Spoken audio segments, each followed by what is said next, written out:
매일 성경 묵상. 둘이 한 몸이 될지니라. 오늘 말씀은 마가복음 10장 1절에서 12절 말씀입니다.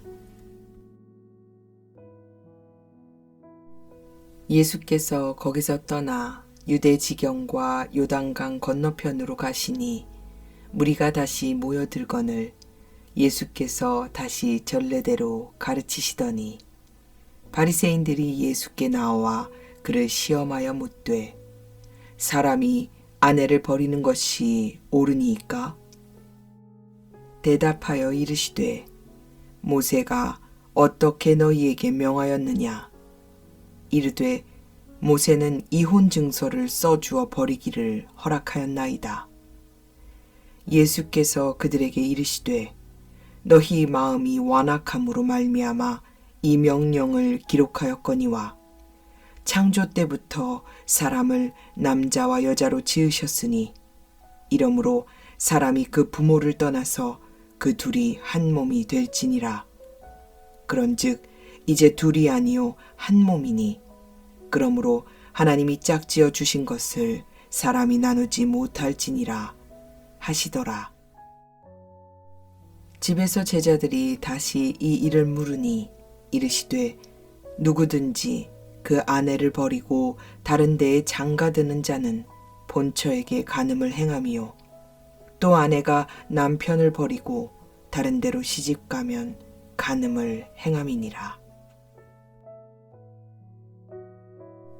오늘의 본문은 바리새인들의 서론적 질문, 예수님의 역질문, 바리새인들의 대답, 바리새인들의 대답으로 구성된 예수님의 결론적 선언, 제자들의 질문과 부연 설명으로 이루어져 있습니다.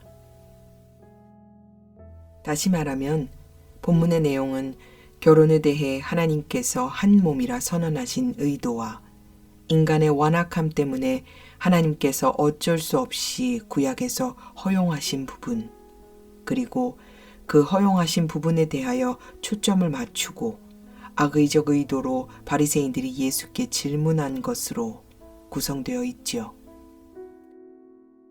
마지막으로 제자들의 질문에 대한 예수님의 가르침은 인간의 타락한 완악함 때문에 허용된 예외적인 부분들에 대해서 수용적으로 사는 것이 아니라 하나님의 궁극적인 의도에 맞추어서 살아가야 한다는 것에 있습니다. 그러므로 11절부터 12절은 모세의 율법에 모순되는 것이 아니라 율법의 진정한 목적을 보여주는 것으로 이해하셔야 합니다. 바리새인들은 예수님을 시험하고자 하는 목적으로 질문했습니다. 그들은 항상 예수님께 적대적이었죠. 아마도 그들의 질문의 배경에는 헤롯 빌립의 아내 헤로디아가 갈릴리와 베레아의 본봉왕이었던 헤롯 안티파스와의 결혼을 위해서 자기 전 남편과 이혼한 것을 비난한, 그래서 죽음을 맞이한 세례 요한의 일이 있었을 겁니다. 바리새인들은 이혼과 재혼에 관해서 예수님의 신학적 견해를 묻기 위해서 질문했다기보다는 예수님의 답변을 통해 헤롯의 심기를 건드리는 것에 그 목적이 있었습니다. 이런 그들에게 예수님께서는 모세의 율법이 피치 못할 인간의 완악함을 위해 양보된 일종의 하나님의 배려였다는 것을 말씀하십니다. 그리고 결혼은 한 몸을 이루기 위한 하나님의 창조 목적이기 때문에 이 창조의 목적을 무효화시키거나 없던 것으로 무마시키면 안 된다고 말씀하십니다. 유대 역사가 요세푸스의 기록에 따르면 당시 유대인 남자들은 정당한 사유가 없어도 아내에게 당신이 원하는 사람 누구와 결혼해도 좋다라는 말 한마디에 이혼할 수 있었다고 합니다. 하지만 여성은 그럴 수 없었죠. 따라서 누구든지 남자 쪽에서 악의를 가지고 율법을 악용해서 조강지처를 벌이고 재혼하는 일은 너무나 쉬운 일이었습니다. 예수님께서는 바리새인뿐만 아니라 유대인들 모두에게 하나님의 율법이 원래 가지고 있는 본래의 의도를 말씀하시면서 하나님의 창조 목적에 거스르지 않고 여성이 함부로 대우받지 않도록 말씀하시고 가르치셨습니다. 코에 걸면 코걸이, 귀에 걸면 귀걸이라는 말이 있죠.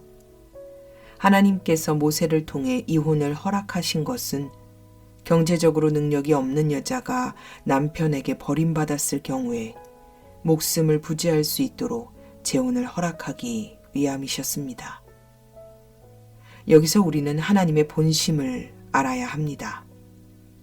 하나님이 우리에게 율법을 허락하신 이유는 법을 지키기 위함을 강요하기 위해서가 아니라 인간의 완악함과 죄성으로 인해 막다른 곳까지 내몰리는 것을 방지하기 위함이셨습니다. 결혼 역시 사람을 남자와 여자로 지으신 것은 둘이 한 몸이 되어서 연합하는 창조의 목적에 부합하기 위함이었으나 인간의 완악함은 하나님의 본래의 목적을 상실하게 만들었습니다. 바리새인들은 여기서 한 발짝 더 나아가서 이것을 악용하는 것으로 예수님을 공경에 빠뜨리고자 했던 것이죠. 예수님을 따르는 예수님의 제자들은 인간의 완악함으로 하나님이 용인하신 것에 근거하는 삶을 살아서는 안 되며 하나님의 창조의 목적에 맞는 삶을 살도록 해야 할 것입니다. 한 가지 더 기억해야 할 것이 있습니다. 주님은 우리의 연약함을 아시고 우리를 위해 허용하시는 부분들도 반드시 있다는 것이죠. 그러니 실패했다고 주저앉거나 낙심하지 마십시오. 주님께서 알고 계시니 여러분의 삶을 인도하시고 이끄실 것입니다. 언제나 최우선해서 생각해야 할 것은 우리의 삶에 하나님의 본심보다 중요한 것은 없다는 것입니다. 그리고 아버지 되신 하나님께서 나의 삶을 움직이고 인도하고 계신다는 사실입니다. 사랑하는 아버지 하나님, 내가 나의 입맛에 맞게 나의 욕구대로 본문의 바리새인들처럼 하나님의 말씀을 해석하고 있지는 않은지요. 악한 의도를 가지고 하나님의 말씀을 다른 사람들에게 들이대고 있지는 않은지요.